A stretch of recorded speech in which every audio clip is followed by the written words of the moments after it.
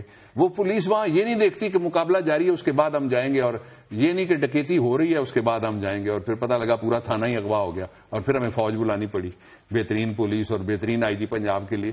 یہ نہیں وہاں پہ ہوتا. پھر ایک اور چیز بھی ہے، پبلک ٹرانسپورٹ کا اس قدر زبردست نظام ہے کہ لندن دنیا کے ان شہروں میں سے ہے جہاں ساری دنیا کے سیاح روزانہ ملینز کی تعداد میں، لاکھوں کی تعداد میں نہیں جاتے ہیں. لیکن ایک اتنی سی سڑک ہے جس پہ بس بھی چلتی ہے، ایک لین ہے، لین، سڑک نہیں، لین. اس کے اوپر بلیک ٹیکسی بھی چلتی ہے، اس کے اوپر سائیکل بھی چلتی ہے، پیڈسٹرین بھی، پیدل بھی چلتے ہیں. لیکن میں نے پچھلے دنوں ایک کالم میں لکھا تھا، لوگوں کو بڑا پسند آیا ٹویٹر پہ، میں نے لکھا تھا کہ اگر زور سے کوئی گاڑی بریک مارے تو آپ سمجھ لیں یا کوئی عورت، بچہ، بزرگ یا پیدل چلنے والا سڑک کراس کر رہا ہے اور گاڑی نے بریک ماری ہے، یا کوئی کبوتر سڑک کراس کر رہا ہے. آپ اگر کوئی ایسا نظام اس ملک میں بھی دے سکے، آپ اس کا نام جو مرضی رکھ لیں، آپ جمہوریت نہیں رکھنا چاہتے، مجھے تو کوئی اعتراض نہیں ہے. ٹھیک ہے. آپ اس کا نام اپنے محل کے نام کے اوپر اگر اس کا نام آپ رکھنا چاہیں تو مجھے تب بھی کوئی اعتراض نہیں ہے. دیں تو صحیح، نظام تو دے.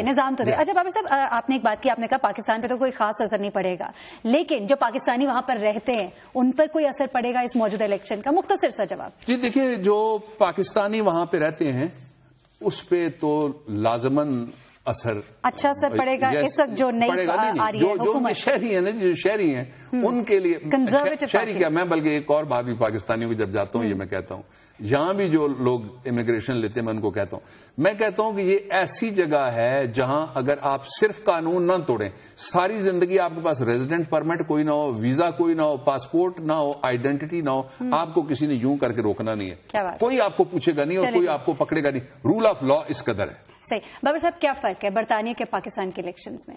برطانیہ اور پاکستان کے الیکشنز میں ایک بنیادی فرق یہ ہے کہ وہ منظم الیکشن ہوتے ہیں، فیئر ہوتے ہیں، ٹرانسپیرنٹ ہوتے ہیں، ان کو انتخاب کہا جا سکتا ہے. یہاں پہ دھاندلی ہے، جرلو ہے، ٹھپا ہے، چوری ہے. اچھا، اور پھر نظام ہمارا کیسا ہے آپ ذرا دیکھیے نا.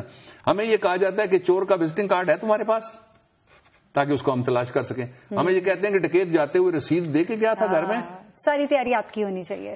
ٹھیک ہے. اچھا، کیا فرق ہے وہاں کے اور ہمارے لیڈرز میں، ہمارے پولیٹیشنز میں؟ ان کے لیڈرز بیرون ملک پیسہ نہیں رکھ سکتے، سوال ہی پیدا نہیں ہوتا. ان کے لیڈرز اتنے پیسے تصور نہیں کر سکتے جو ہمارے لیڈروں کے پاس ہے.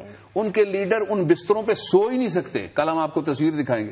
ان کے لیڈر ان کرسیوں پہ نہیں بیٹھ سکتے جو ہمارے لیڈر بیٹھے ہوئے ہوتے ہیں. ان کے لیڈروں کی ذاتی زندگی میں جتنی گاڑیاں ہیں, اتنی ساری گاڑیاں ان کے پورے خاندان میں وہاں کے لیڈروں کے پاس نہیں ہے جتنی ہمارے لیڈروں کے پاس ہے. اچھا, ہمارے لیڈر محلات میں رہتے ہیں.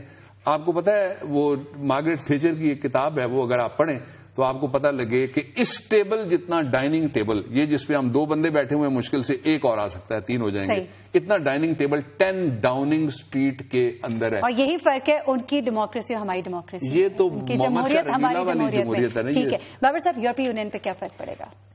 یورپی یونین پہ میرا خیال یہ ہے کہ یورپی یونین کا اس وقت عملی طور پہ لیڈر جرمنی ہے. اچھا, ہر اعتبار سے, ترقی کے اعتبار سے بھی, اور اس کی لیڈرشپ میں ایک کنسسٹنسی ہے. اس لیے یورپی یونین کے ساتھ جو برطانیہ کے تعلقات ہیں وہ کوئی اچھے نہیں ہیں. اچھا, وہ تعلقات اسی طرح کے چلیں گے جس طرح کے ہیں, لیکن یورپی یونین کو یہ ایک سمجھتے ہیں کہ ہماری ایک کامن اینٹی ہے, لیکن اس کا تحفظ کرتے ہیں. یہ جاری رہے گا. ٹھیک ہے, اور جاتے جاتے بینڈ بردرز کی کہانی بھی سنا دیجیے. دیکھیے جی, وہاں تو 2 بائی سیاست میں ہم نام ہم نہیں لیتے. بینڈ آپ نے نام لے لیا. ایک نے دوسرے سے وعدہ کیا, اس نے کہا کہ اگر تم اقتدار میں آئے تو میں اقتدار چھوڑ دوں گا. اچھا, ہاں, مجھے اگر زیادہ ہم میں سے جس کو ووٹ زیادہ ملے وہ رہے گا اور دوسرا ریزائن کر جائے گا. ٹھیک ہے, یہ 2 بھائیوں کی کہانی ہے. ہمارے ہاں اگر آپ ایک بھائی سے پوچھیں تو وہ کہتا ہے اس ملک کو اگر کوئی بچا سکتا ہے تو بھائی جان وزیر اعظم صاحب بچا سکتے ہیں. آپ بھائی جان وزیر اعظم صاحب پوچھیں تو وہ کہیں کہ اس ملک میں نہیں, سب وہ ملک جو آتے ہیں جب تو اے پی پی کو خبر ہو جاتی ہے اور پی ٹی وی کو خبر ہو جاتی ہے کہ انہوں نے کہا کہ اتنا اچھا وزیر اعلیٰ دنیا میں, بلکہ یوں کر کے والا وزیر اعلیٰ دنیا میں اور کوئی نہیں پایا جاتا. وہاں ادارے وہ بناتے ہیں. وہاں کسی جگہ کوئی وزیر اعظم نہیں کہتا میں نے تم کو سڑک دی, میں نے تمہیں میٹرو دی, میں نے تمہارے گاؤں میں کنواں کھودا, میں نے کھمبا لگایا. آپ کو برطانیہ کیا اتنی بڑی جمہوریت, 1000 سال اس کی عمر ہونے والی ہے, اس جمہوریت میں کسی جگہ آپ کو افتتاح نہیں ملے گا کہ بدست جناب ایم پی اے صاحب, چودھری, راجہ, ملک. کریڈٹ تو لینا ہوتا ہے نا بابر صاحب, کریڈٹ لینا تو ہوتا ہے نا. اچھا مجھے یہ بتائیے, یہ لوگ ہمارے وزراء, ہمارے سیاستدان, یہ باہر کے ملک بھی جاتے ہیں, یہ یہاں برطانیہ بھی جاتے ہیں, یہ USA بھی جاتے ہیں, یہ وہاں پر دیکھتے ہیں یہ سب کچھ, سیکھتے کیوں نہیں ہے؟ نہیں, یہ اس کے لیے امپریس بھی ہوتے ہیں. Not at all. وہاں جس کے پاس پیسے ہوتے ہیں وہ دیکھنے جاتا ہے کہ کس محلے میں جائیداد خریدوں, کس علاقے کے اندر میں اپارٹمنٹ بناؤں. اب دبئی میں نے آپ کو پیسے ہندوستان میں کتنے گئے وہ بتایا, دبئی میں کتنے گئے. صرف انگلینڈ کے اندر اگر لیڈروں کے جائیدادوں کے اوپر پاکستان میں ٹیکس لاگو کر دیے جائیں, اسحاق ڈار کو اگلا بجٹ پریشان نہیں کرے گا. درست. بابر صاحب یہاں پہ بریک لینی ہے, اور ناظرین بریک پر جانے سے پہلے آپ کو بتائیں, ایک خفیہ معاہدہ 2 ریاستوں کے درمیان, جیسا کہ پہلے میں نے کہا, نہ پارلیمنٹ کو اس کی خبر, نہ صحافیوں کو اس کی خبر, نہ میڈیا کو اس کی خبر, لیکن ہمارے پاس ہے اس کی خبر. ہمارے ساتھ رہیے.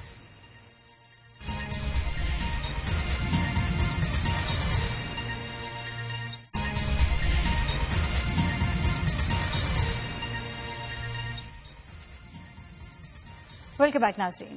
2 ریاستوں کے درمیان ایک معاہدہ ہوا, جیسا کہ ہم بتا رہے ہیں آپ کو, خفیہ معاہدہ ہے, کسی کو بھی نہیں معلوم وہ معاہدہ کیا ہے. بابر صاحب سے جانتے ہیں کیا ہے یہ. بابر صاحب, کیا 2 ریاستوں کے درمیان خفیہ معاہدہ ہو سکتا ہے؟ پہلے تو یہ بتائیں. کم از کم کاروباری معاہدہ نہیں ہو سکتا, خفیہ بالکل بھی کاروباری معاہدہ نہیں ہو سکتا. اور آج دنیا وہاں پہ کھڑی ہے, پاکستان کے آئین میں لکھا ہوا ہے کہ بنیادی حق ہے پاکستان کی ریاست کے لوگوں کا, پاکستان کے میڈیا کا, پاکستان کی پارلیمنٹ کا, پاکستان کے عوام کا, کہ ان کو بتایا جائے جو بھی کام ایسا ہو سوائے اس کے جو ریاست کی سلامتی سے جس کا کوئی تعلق ہو. اور یہ جو معاہدہ ہے جس میں آپ LNG خرید رہے ہیں, اس کا کیا تعلق ہے ریاست کی سلامتی کے ساتھ؟ ہم یہ دنیا ٹیلی ویژن پہ آپ کو یہ معاہدہ دکھاتے ہیں جی, اس کا آغاز کس طرح سے ہوتا ہے LNG کا, اور تھوڑی سی بات آج کریں گے, پھر وقت بچا تو پھر باقی بات بھی کریں گے. یہ وہ ایگریمنٹ ہے جس کو پاکستان کی حکومت چھپا رہی ہے, اور کیوں چھپا رہی ہے وہ اس ایگریمنٹ کے اندر لکھا ہوا ہے. Inter government agreement on energy, the government of the state of Qatar through the ministry of energy and the industry and the federal government of Islamic republic of Pakistan through the ministry of petroleum and natural resources. یہ مارچ کی کس تاریخ کو ہوا, یہ جتنے بھی آرٹیکلز اس کے ہیں اس کے اندر یہ خالی ہے مارچ کی تاریخ. اب یہ جو انٹر گورنمنٹ ایگریمنٹ ہے آئی جی اے، جس کو اس کے بعد جب میں بولوں گا تو کہوں گا. اس آئی جی اے کے اندر کچھ آرٹیکلز ایسے ہیں جو ہم آپ کو دکھانا چاہتے ہیں. پہلے آ جائیے آرٹیکل 1 کے اوپر. یہ وہ واحد معاہدہ ہے جس کے اندر اگر آپ آرٹیکل 1 رک جائیے ذرا ایک منٹ جی، دیکھیں گے تو اوپر ڈے آف مارچ جہاں لکھا ہوا نا، this inter government agreement I G A is entered into on this day dash, وہ خالی ہے بالکل. اب واپس نہ جائیے گا جی. اب اس کے بعد آپ اس کے آرٹیکل 1 جہاں پہ لکھا ہوا ہے وہ دیکھ لیجئے. اس میں لکھا ہوا ہے in order to meet the energy shortfall in the country Pakistan identifies the following project. اب یہ کہ ہمارے پاس جو انرجی کا کرائسس ہے اس کو حل کرنے کے لیے ہم کیا کرنے لگے ہیں جی. سپلائی ہوگی ایل این جی. اس کی پہلی لائن کے اندر لکھا ہوا ہے supply of L N G for the fast track L N G product by the Qatar gas through a long term L N G sale and purchase agreement. کہ جو فاسٹ ٹریک ہمیں energy crisis میں L N G Qatar company دے گی، اس کے حوالے سے یہ تحریری طور پہ ہم قوم کو پہلی دفعہ بتا رہے ہیں. Sale and agreement sale and purchase agreement currently anticipated to be executed on or about 31 March 2015. آج مئی کی 8 تاریخ ہو گئی ہے. قوم جاننا چاہتی ہے کہ اس آئی جی اے کے فردرنس میں جو ہماری پیٹرولیم منسٹری نے، جو حکومت پاکستان نے، جو فیڈریشن نے، جو ریاست نے، اس لیے کہ اس میں 4 صوبوں کے پیسے ہیں، اس لیے کہ اس میں فاٹا کے پیسے ہیں، اس لیے کہ اس میں غریبوں کی کٹی سے جیب سے نکلے ہوئے پیسے ہیں، اس ایگریمنٹ کا کیا ہوا؟ وہ ایگریمنٹ منظر عام پر لایا جائے. پہلا. اب ذرا آرٹیکل 2 کے اوپر میں آپ کو لے کے چلتا ہوں کہ جو اس کا دوسرا حصہ ہے وہ آپ کو میں دکھاتا ہوں. The authorized nominee on behalf of the Qatar and Pakistan government to carry out the project shall be Qatar Gas Company and Pakistan State Oil Company Limited. یہ پی ایس او کو اس میں فریق بنایا گیا ہے کہ یہ پروجیکٹ کو سارے کا سارا پروجیکٹ کرے گی. جب ہم تھوڑا سا آگے بڑھیں گے تو میں آپ کو بتاؤں گا کہ وزیر نے، جو وزیر انسداد پیٹرولیم ہے پاکستان میں، انہوں نے فلور پہ کھڑے ہو کے یہ بات کہی ہوئی ہے کہ جناب پی ایس او کے پیسے نہیں ہیں، یہ تو پرائیویٹ کمپنیاں ہیں جنہوں نے ایل این جی جو ابھی تک آئی ہے وہ انہوں نے منگوائی ہے. لیکن یہاں پی ایس او باقاعدہ اس معاہدے کی روح سے ایک فریق ہے پروجیکٹ کرنے کا. اس لیے پرائیویٹ کمپنی جب تک پی ایس او کسی کے ساتھ کوئی اور معاہدہ کر کے اس کو کوئی اختیار نہیں دیتی، اور اس کا بھی اگر معاہدے میں ذکر نہیں ہے اس وقت تک یہ پی ایس او کا ہی معاہدہ ہے. پیسے بھی پی ایس او کے ہیں اور پاکستانی قوم کے گئے ہیں. اب اگلے پہ آ جائیے جی، آرٹیکل 5 پہ. یہ ایک حیران کن آرٹیکل ہے جی. جو 5 ہے یہ حیران کن آرٹیکل ہے. یہ آرٹیکل 5 یہ کہتا ہے this I G A as well as all information sent اور received by the parties within the framework of this IGA shall be kept strictly confidential. میں رک جاتا ہوں کہ یہ جو معاہدہ ہے اس کی روح سے کوئی جو بھی انفارمیشن بھیجی جائے یا پاکستان جو انفارمیشن وصول کرے گا، یعنی کوئی اطلاعات اس کو ملیں یا اطلاعات کو قطر بھیجے، وہ خفیہ رکھی جائیں گی. کس طرح سے خفیہ رکھی جائیں گی؟ اسٹرکٹ طریقے سے. ایٹمی معاہدے بھی ایسے نہیں ہوتے. ایٹمی معاہدہ جو بھارت کے ساتھ امریکہ نے کیا کھلا کھلا ہے، ایران کے ساتھ کر رہا ہے، میڈیا میں آ رہا ہے، سارا کھلا کھلا ہے. Kept strictly confidential. یہ میں سوال یہاں پہ کھڑا کرنا چاہتا ہوں کہ وہ کیا چیزیں ہیں جو آپ پاکستان کی قوم سے چھپانا چاہتے ہیں؟ ٹرانسپیرنسی کے نعرے لگانے والے حکمران اور ٹرانسپیرنسی کے نعرے لگانے والی بیوروکریسی کس طرح سمجھتے ہیں کہ کچھ چھپ سکتا ہے؟ چھپ کچھ نہیں سکے گا. And shall not be disclose to any third party. اب یہ کسی کو بتایا نہیں جائے گا. اب تھرڈ پارٹی کون ہے؟ 2 پارٹیاں کون کون سی ہیں؟ ایک قطر کی منسٹری ہے، ایک پاکستان کی منسٹری ہے. تھرڈ پارٹی کون ہے؟ وہ آپ ہیں بھائی، پاکستان کے بہنوں اور بھائیوں، آپ ہیں. وہ پاکستان کی پارلیمنٹ ہے، وہ پاکستان کے لوگ ہیں، وہ پاکستان کا میڈیا ہے، وہ پاکستان کے ٹیلی ویژنز ہیں، وہ پاکستان کی اخباریں. Without prior written consent of the other party.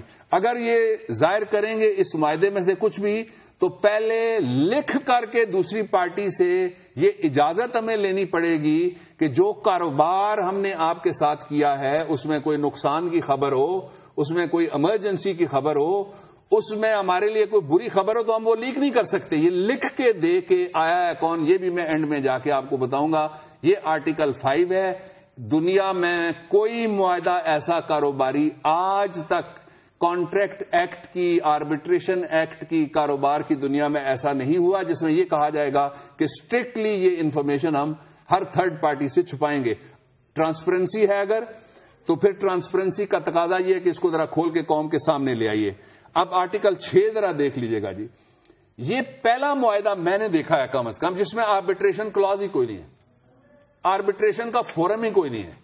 اگر کوئی کسی جگہ مداخلت کی ضرورت پڑتی ہے تو تیسری پارٹی کون سی ہوگی, عدالت کون سی ہوگی, قانون کون سا ہوگا, کس فورم کے اوپر جا کے آربیٹریشن ہوگی.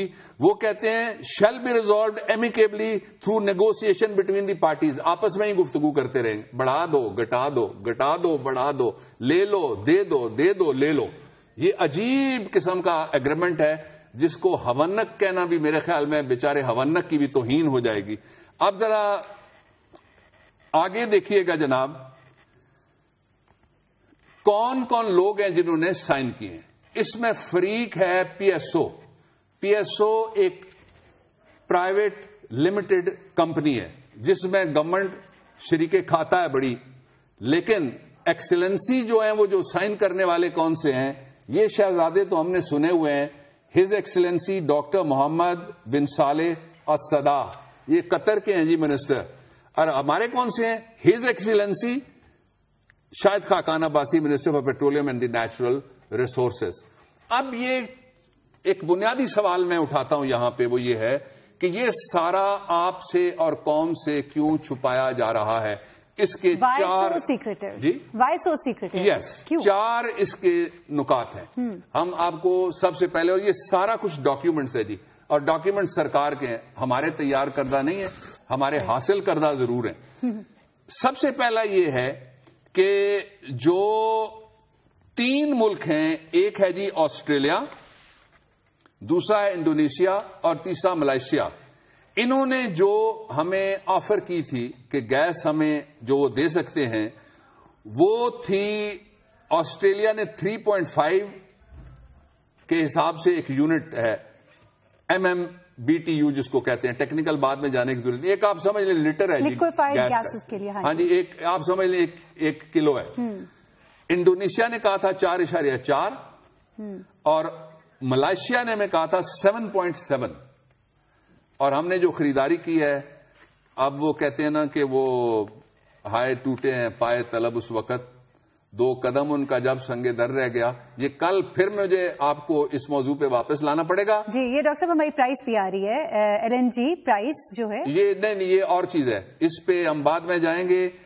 یہ جو میں پہلے بتانے لگا ہوں کہ جو انٹرنیشنل پرائسز کا جو کمپیرزن ہے, جو ہمیں آفر ہوئی تھی اور اس کے بعد لانے والی کمپنیوں میں سے ایک کمپنی کا میں نام آج لینا چاہتا ہوں, باقی میں ختم کرتا ہوں اس لیے کہ ٹائم آپ کے پاس ختم ہو رہا ہے. باقی اس پہ تھوڑی سی کل بات ہم تفصیل سے کریں گے.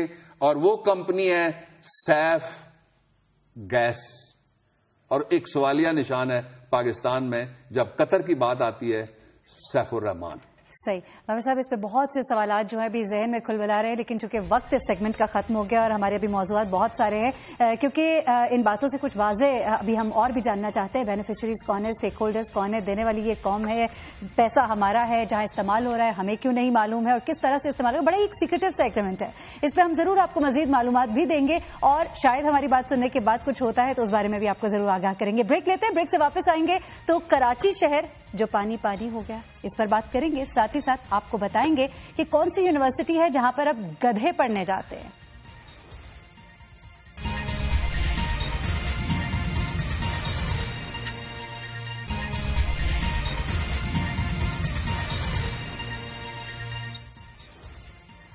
ویلکم بیک ناظرین. کراچی پانی ہو گیا. کراچی جیسا شہر جہاں لوگ بوند بوند پانی کو ترسے ہوئے ہیں. سب سے پہلے تو ہم اس پہ بات کریں گے. بابر صاحب, ہم اتنی بار آواز اٹھاتے ہیں, کچھ نہیں ہو رہا, یہاں تک نوبت آ گئی ہے کہ لوگوں کے نلکوں میں پانی ٹپ ٹپ کر کے آ رہا ہے, لوگ پیاسے ہو گیا. بلکہ ٹپ ٹپ تو خوش نصیبوں کے گھر میں کر رہا ہے.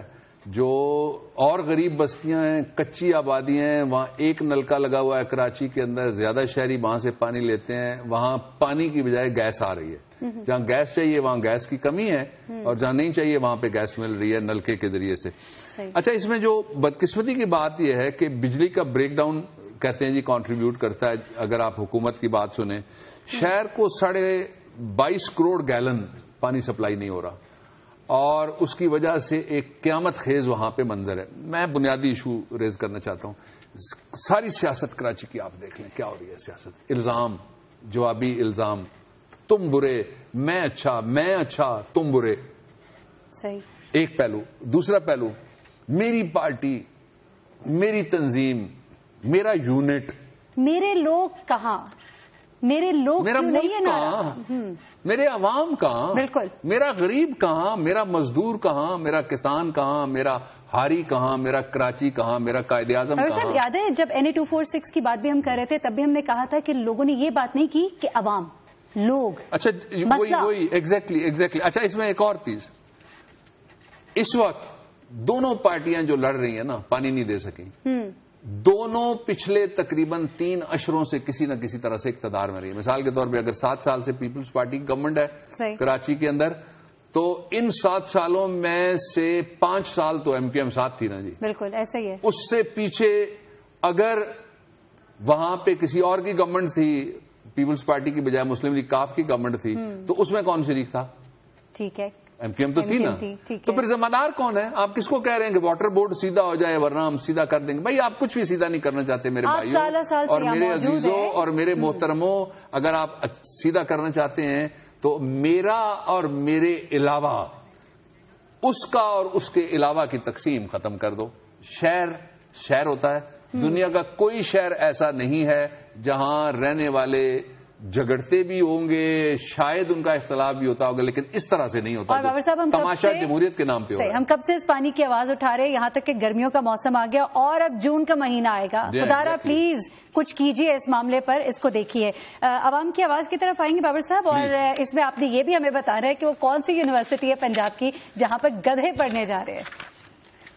کیا کیا جائے جی، وہ ہم تو کہتے ہیں نعرہ سنتے ہیں کہ آگے پڑھو اور آگے بڑھو. اب کون جا رہا ہے؟ ذرا وہیں سے اگر آپ شروع کر دیں تو عوام کی آواز وہیں سے شروع کرتے ہیں.